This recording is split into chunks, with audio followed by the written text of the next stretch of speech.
Hello everyone, welcome to agri focus. इस video में 2015 का क्वेश्चन पेपर डिस्कस करेंगे और अब आप हमें फेसबुक, इंस्टा और टेलीग्राम पर फॉलो कर सकते हैं। अगर आपने हमारे चैनल को अभी तक सब्सक्राइब नहीं किया तो प्लीज़ सब्सक्राइब कीजिए और बेल आइकन को प्रेस कीजिए ताकि हर वीडियो का नोटिफिकेशन आप तक पहुँचता रहे।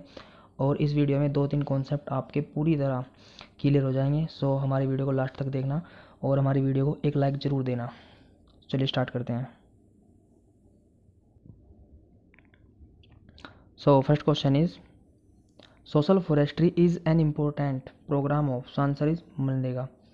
देखिए, मनरेगा महात्मा गांधी रोजगार गारंटी अधिनियम से भारत में लागू हुआ, जो कि 7 सितंबर 2005 में विधान अधिनियम द्वारा अधिनियमित किया गया, जो कि 100 दिन का रोजगार उपलब्ध कराती है, जिसमें प्रतिदिन 220 रुपये की सार्वजनिक न्यूनतम मजदूरी प्राप्त कराई जाती है। Next question is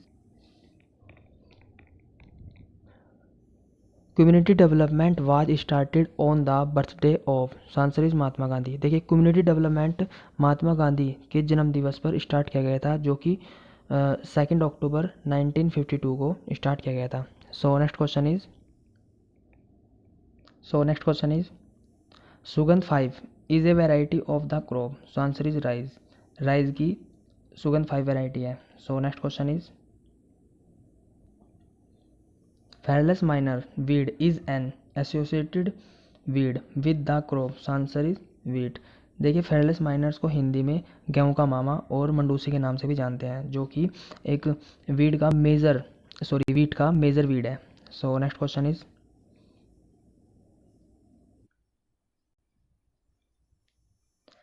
the manure also considered as bio fertilizer is. Answer is blue green algae. देखिए, ब्लू ग्रीन एल्गी कुछ इस तरह दिखाई पड़ती है, ये दिख रही है ना एक जार में, इस तरह की ब्लू ग्रीन एल्गी दिखाई पड़ती है।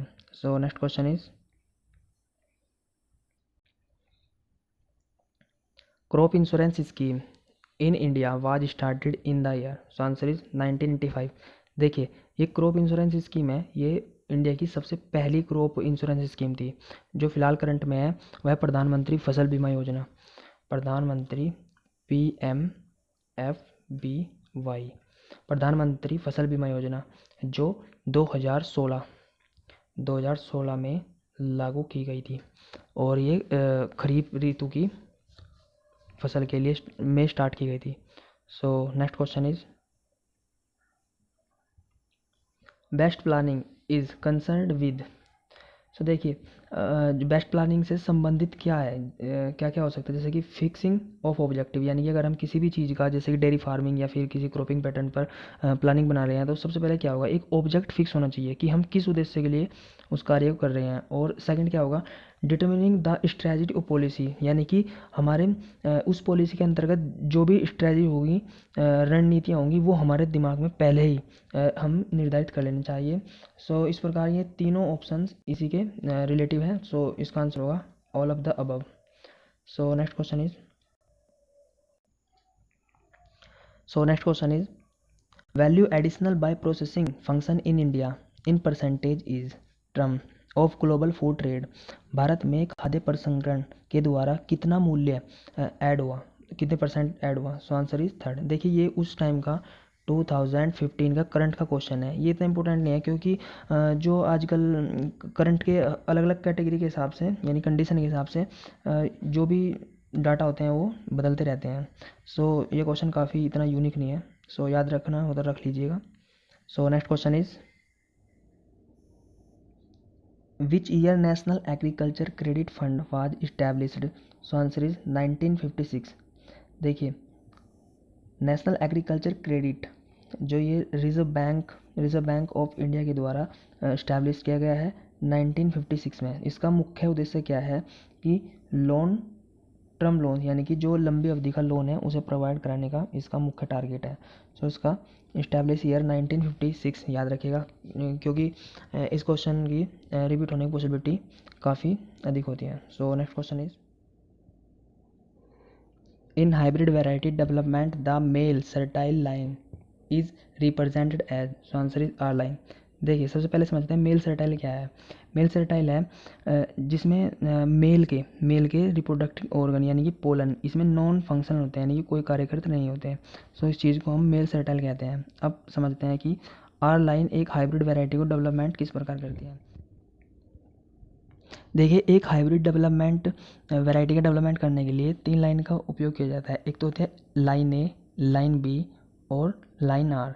देखिए सबसे पहले इनकी जीनोटाइप जान लेते हैं। जीनोटाइप क्या है? लाइन ए की जीनोटाइप क्या है? ये होती है होमोजाइगस रिसेसिव, रिसेसिव होगी। और लाइन बी की क्या होगी?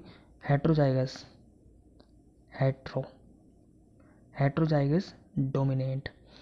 और लाइन आर का क्या होगा? लाइन आर का होता है होमोजाइगस डोमिनेट। तो ये 3 लाइनें हैं। जब हम इनका आपस में क्रॉस कराते हैं, यानी कि लाइन ए का, देखिए line A as a female use की जाती है, होती तो ये मेल ही है, बट जब मेल इसमें सर्टाइल है, यानी कि इसके जो मेल के रिप्रोडक्टिव ऑर्गन्स हैं वे सर्टाइल है, तो हम इसे एज ए फीमेल यूज़ करते हैं। फीमेल यूज़ करने से, और दूसरी लाइन होती है लाइन बी। देखिए लाइन बी क्या है? ये फर्टिलिटी को ये रिस्टोर नहीं करती, ये करती है मेंटेनेंस, यानी कि उनका मेंटेनेंस कर सकती है। जबकि रिस्टोर तो आर लाइन ही करेंगे। तो देखिए जब हम लाइन ए और लाइन बी का आपस में क्रॉस कराते हैं तो हमें क्या मिलता है? F1 में हमें एक प्राप्त होगी जो कि जिसमें 50% होमोजाइगस और 50% हेट्रोजाइगस के गुण मिलते हैं। और दूसरी फिर जब हम दोबारा से पुनः क्रॉस कराते हैं लाइन ए का और लाइन आर का, तो इसमें कौन कौन से जीनोटाइप है? जैसे कि हमने बताया है, एक तो है होमोजाइगस रिसेसिव और इसमें है होमोजाइगस डोमिनेंट। समझ पा रहे हैं? जब हम इनका आपस में क्रॉस करते हैं तो हमें 100% डोमिनेंट मिलते हैं जो कि क्या है? फर्टाइल। सो इसी प्रकार जो आर लाइन होगी वो फर्टाइल का रिस्टोर लाइन कहलाती है। सो याद रखिएगा कि जो बी लाइन है वो मेंटेनेंस लाइन है और आर लाइन रिस्टोर लाइन है। सो देखिए एक बात, इस ग्रुप का क्वेश्चन 2-3 क्वेश्चन है जो रिपीट होने की पॉसिबिलिटी होती है, वो हम आपको समझा दे रहे हैं। देखिए 1 सेकेंड। देखिए मेल फर्टिलिटी 3 प्रकार की होती है। सबसे पहली होती है जेनेटिक मेल फर्टिलिटी, और एक होती है साइटोप्लाज्मिक, और एक होगी जेनेटिक साइटोप्लाज्मिक मेल फर्टिलिटी। जो जेनेटिक मेल फर्टिलिटी होगी उसमें क्या होगा? ये ग्रेन का डेवलपमेंट करने के लिए यूज़ की जाती है। और जो साइटोप्लाज्मिक होती है, साइटोप्लाज्मिक वेजिटेटिव और ग्रेन दोनों का प्रोड्यूस करते हैं। और जो साइटोप्लाज्मिक एंड जेनेटिक होगी वो फर्दर ज़्यादा पॉपुलेशन करने के लिए हम यूज़ कर सकते हैं। होंगे ये 100% सर्टाइल होगी, क्योंकि जो फर्टिलिटी के जीन होंगे वे केंद्रक में होते हैं, कोशिका के केंद्रक में, और साइटोप्लाज्म में केंद्रक का कोई लेना देना नहीं है, तो ये 100% सर्टाइल ही होगी। सो ये क्वेश्चन काफ़ी यूनिक है कि साइटोप्लाज्मिक मेल फर्टिलिटी में जो ये सर्टाइल होगी या फर्टाइल होगी, तो 100% सर्टाइल केस में क्वेश्चन मार्क हम अपना सर्टाइल करेंगे। सो आई होप कॉन्सेप्ट क्लियर होगा। सो नेक्स्ट क्वेश्चन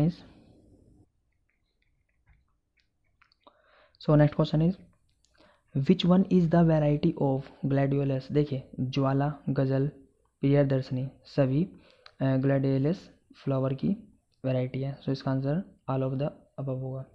देखिए ये ग्लैडियोलस का फ्लावर का प्लांट है। So next question is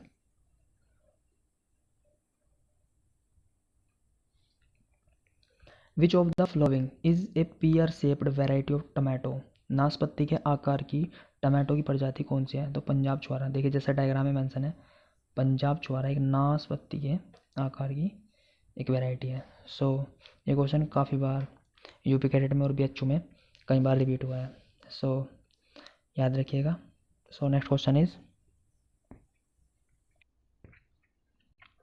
UPAS 120 is a variety of. Answer is pigeon pea. देखिए अरहर की वैरायटी है, ये शॉर्टेज ड्यूरेशन की वैरायटी है जो कि लगभग 120 दिन से लेकर 125 दिन तक ये मैच्योर हो जाती है। सो याद रखिएगा, ये भी क्वेश्चन कई बार रिपीट हुआ है यूपी कैडेट और बीएचयू के एग्जाम में। सो याद रखिएगा उपास 120 वैरायटी अरहर की है। सो नेक्स्ट क्वेश्चन इज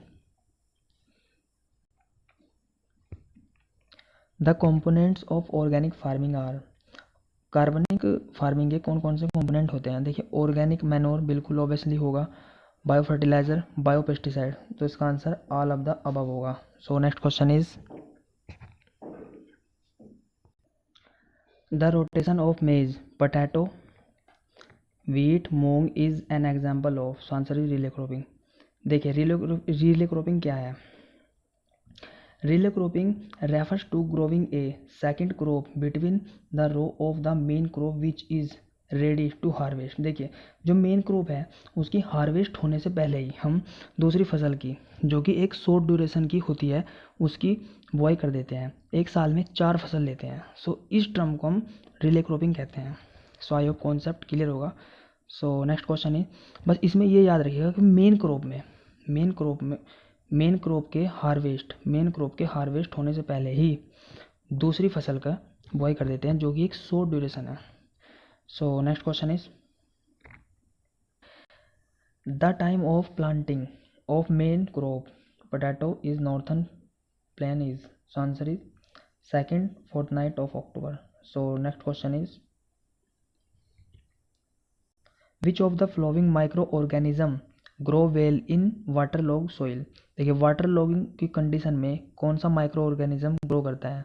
तो आंसर इज एजोटोबैक्टर। एजोटोबैक्टर है जो कि ये वाटर लॉग कंडीशन में ग्रो करता है। So next question is Azotobacter जो है एक बायो फर्टिलाइजर है जो कि वीट में और शुगर कैन में यूज़ किया जाता है। सो याद रखिएगा। So next question is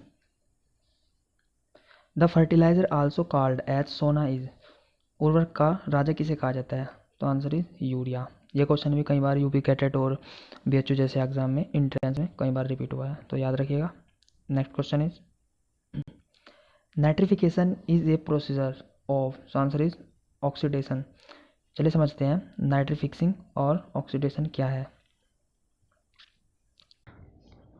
so देखिए ऑक्सीकरण क्या है? ऑक्सीकरण अवस्था की रासायनिक यौगिक में बंधे हुए किसी परमाणु ऑक्सीकरण के दर्जे का सूचक होता है। यह संख्या गिनती के उस यौगिक रासायनिक बंध में वह परमाणु के कितने इलेक्ट्रॉन है उस यौगिक के स्थित अन्य परमाणु को खो चुका है। इस प्रकार ये ऑक्सीकरण संख्या है, ठीक है। और इसी प्रकार ये क्रिया भी करता है। देखिए और नाइट्रीकरण क्या है? नाइट्रीकरण जैव रासायनिक की वह क्रिया है जिसमें अमोनिया के ऑक्सीकरण से नाइट्राइट व नाइट्रेट बनते हैं। यह नाइट्रोजन चक्र की महत्वपूर्ण अवस्था है।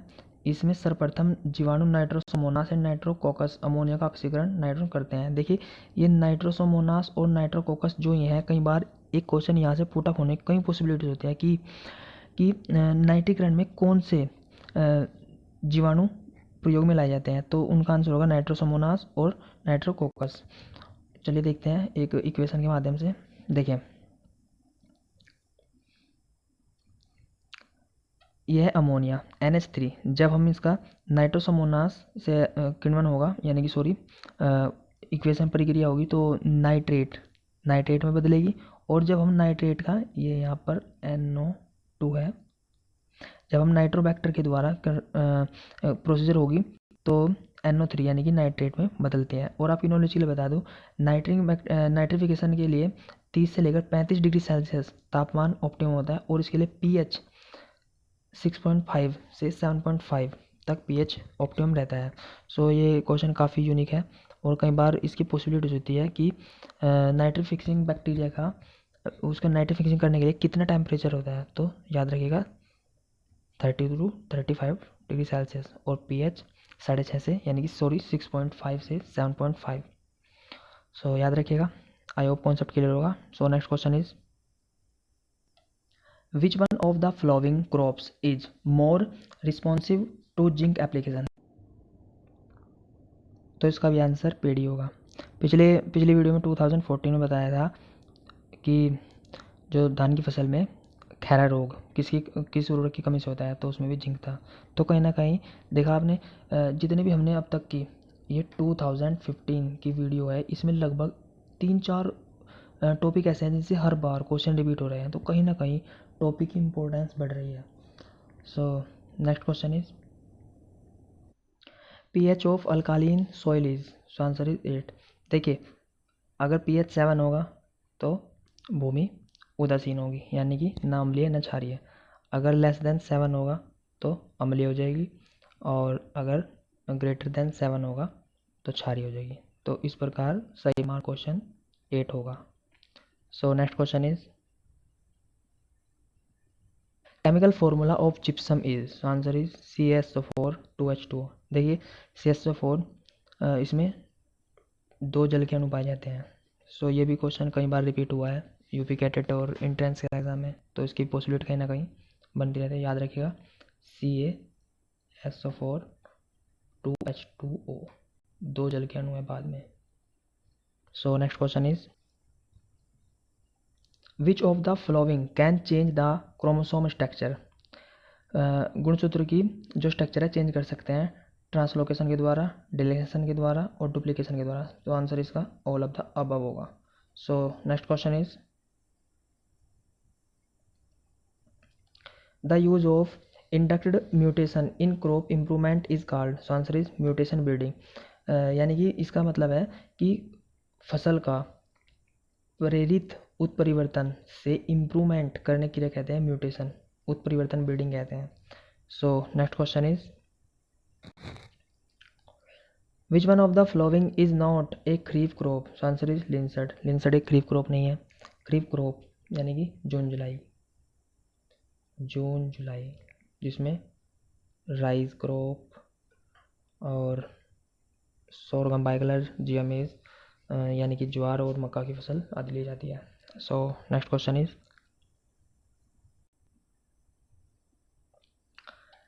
विच one of the following is not an institutional agency. Obviously है, कमर्शियल बैंक भी है, गवर्नमेंट से एक ऐसी संस्था नहीं है।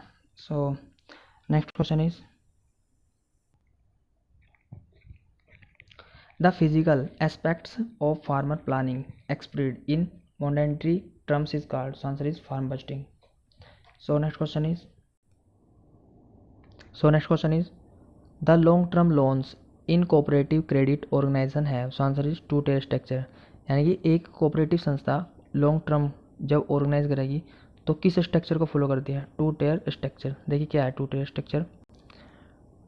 टू टेयर स्ट्रक्चर है सुपीरियर बोर्ड और मैनेजमेंट बोर्ड। इसमें क्या होता है, superior the management long term discussion करते हैं, यानी कि भविष्य में किस प्रकार का मैनेजमेंट रखना है, और मैनेजमेंट बोर्ड यानी कि क्रिटिकल इशू, यानी कि क्रिटिकल यानी कि जो बहुत ही इशू होंगे, और सस्टेनेबल मैनेजमेंट क्या होगा, और मिनोर ट्रांसलोकेशन क्या होंगे, इसमें ये करते हैं। और इसमें पहले लाइन में क्या होता है, इंफॉर्मेशन अप्रूवल कंट्रोल गाइडलाइंस के पर कार्य करते हैं, और सेकंड में होता है इंफॉर्मेशन रिपोर्ट लगानी और डिस्कशन करना, तब जाकर कहीं लॉन्ग टर्म के लिए एक संस्था लोन का अप्रूवल पास करती है। So next question is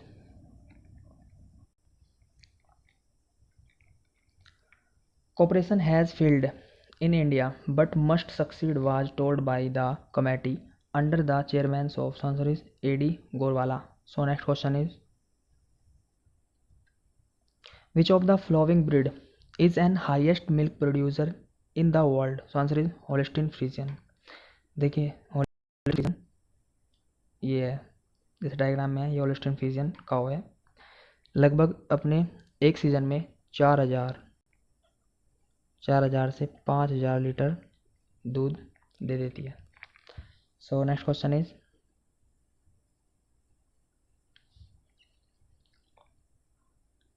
Aseel is a breed of, so answer is chicken. देखिए असील जो ब्रीड है वो चिकन की है। देखिए जैसा कि डायग्राम में मेंशन है, असील ब्रीड है। असील ब्रीड को फाइट ऑफ ब्रीड के नाम से भी जानते हैं।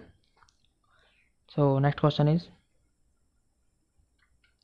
Percentage optimum moisture content of paid storage. धान की फसल को स्टोरेज करते समय उसमें कितने प्रतिशत मॉइस्चर रहना चाहिए? तो आंसर इज 12% मॉइस्चर रहना चाहिए। सो नेक्स्ट क्वेश्चन इज, ये भी क्वेश्चन कई बार रिपीट हुआ है, sprinkle method for irrigation most suitable for. So answer is undulated soil, यानी कि लहरदार मृदा में स्प्रिंकल सुटेबल है। देखिए इस ग्रुप का भी क्वेश्चन हमने 2012 क्वेश्चन पेपर डिस्कस किया था कि हमने उसमें बताया था कि उसका प्रेशर कितना होता है, जिसमें 2.5 से 4.5 किलो पर सेंटीमीटर स्क्वायर था। सो कहीं ना कहीं लगभग 5 से 6 टॉपिक ऐसे हैं कि हर साल 2 से 3 क्वेश्चन उनसे देखने को मिल रहा है। तो वीडियो को ना लास्ट तक देखिए और कॉन्सेप्ट को धीरे धीरे समझते चलिए और नोटबुक में अपना नोट करते जाइए। सो next question is symptoms of citrus canker appears on which of the flowering part? So answer is leaves. देखिए, जो सिट्रस कैंकर है, नींबू का जो डिजीज़ है, सबसे पहले लीव्स पे, और अगर इस डिजीज़ के ज़्यादा प्रकोप हो जाता है तो उसके बाद स्टैम्प और फिर नींबू के ऊपर ये रोग के लक्षण दिखाई पड़ते हैं। और आपकी नॉलेज के लिए बता दूं, जो सिट्रस कैंकर है जो एक बैक्टीरियल डिजीज़ है, बैक्टीरियल डिजीज़, ये याद रखिएगा, कई बार क्वेश्चन रिपीट हुआ है। So next question is crop rotation is suggested against? Answer is soil borne disease. So next question is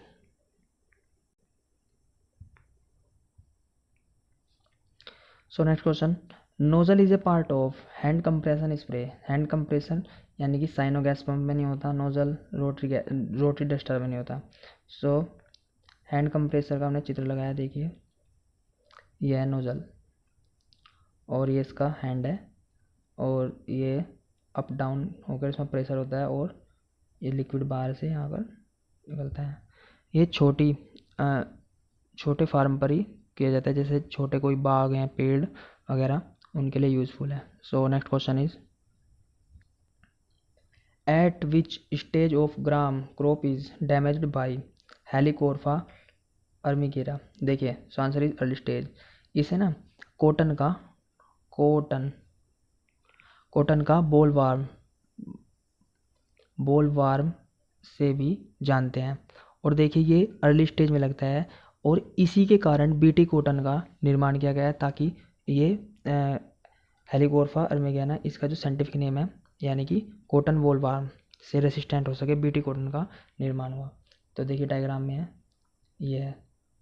यह कॉटन बोलवार्म अलग अलग फसल में लग सकता है, ऐसा नहीं है कि कहीं कॉटन के लिए ये एक कॉटन में लगता है, नहीं, ये अलग अलग फसलों में लगता है जो अर्ली स्टेज में लगता है।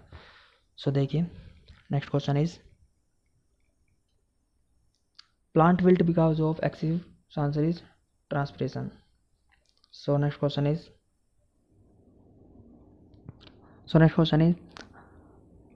Starting line method of estimating annual depression of tractor is? So answer is equal amount each year during its useful life. So next question is drought resistance in plant is related to? So answer is sulfur water. So next question is integrated weed management includes? So answer is all of the above। देखिए integrated weed management में tillage operation भी होते हैं, use of herbicide भी, और close planting में। So answer is all of the above. So next question is how many elements are essential for the growth and development of plant? एक पौधे के लिए कितने आवश्यक एलिमेंट्स होते हैं? So answer is 17। So next question is, ये question भी कई बार रिपीट हुआ है, जैसे BHU और यूपी कैडेट वगैरह में कई बार रिपीट हुआ है। So next question is microbial conservation of nitrate into chemical nitrogen is called? Answer is denitrification. देखिए डीनाइट्रिफिकेशन क्या है? डीनाइट्रिफिकेशन एक सूक्ष्म रूप से सुविधाजनक प्रक्रिया है जहाँ नाइट्रोजन कम हो जाता है और अंत में मध्यवर्ती गैस नाइट्रोजन ऑक्साइड के उत्पाद में श्रृंखला माध्यम आणविक यानी कि N2 उत्पन्न करता है। सो आई होप कॉन्सेप्ट क्लियर होगा। यानी कि इसमें क्या है, जो नाइट्रिफिकेशन क्या है, जो नाइट्रेट कम हो जाता है, यानी कि जैसे कि अमोनिया का जो एनारोबिक बैक्टीरिया की सब्सटेंस के रूप में, एनारोबिक बैक्टीरिया एक प्रकार सब्सटेंस के रूप में, सब्सटेंस के रूप में एनारोबिक बैक्टीरिया प्रदर्शन करता है, जिससे क्या होता है, नाइट्रोजन जो है और नाइट्रेट कम कर देता है। सो आई होप कॉन्सेप्ट क्लियर होगा। Next question is which of the following is not A component of project life cycle? So answer is awareness. इनमें से जो भी एक प्रोजेक्ट की लाइफ साइकिल का कंपोनेंट नहीं है तो अवेयरनेस नहीं है। So next question is preparing a farm budget in advance is now है? So answer is farm budgeting. So next question is the most common method exist in regulated market is? Answer is open auction market. So ये common market है जहाँ पर कई प्रकार के product यानी कि अस्थायी रूप से एक मार्केट होती है, बट इसमें अलग अलग प्रोडक्ट मिल सकते हैं। तो ये कॉमन मेथड है मार्केट का। Next question is regional rural bank under the sponsorship of nationalized bank were established in which year? So answer is 1975। देखिए, अगर बात करी जब बैंक के नोबलाइजेशन की, नेशनल नोबलाइजेशन की, वो हुआ था 1969 में। बट यहाँ बात कर रहे हैं रीजनल रूरल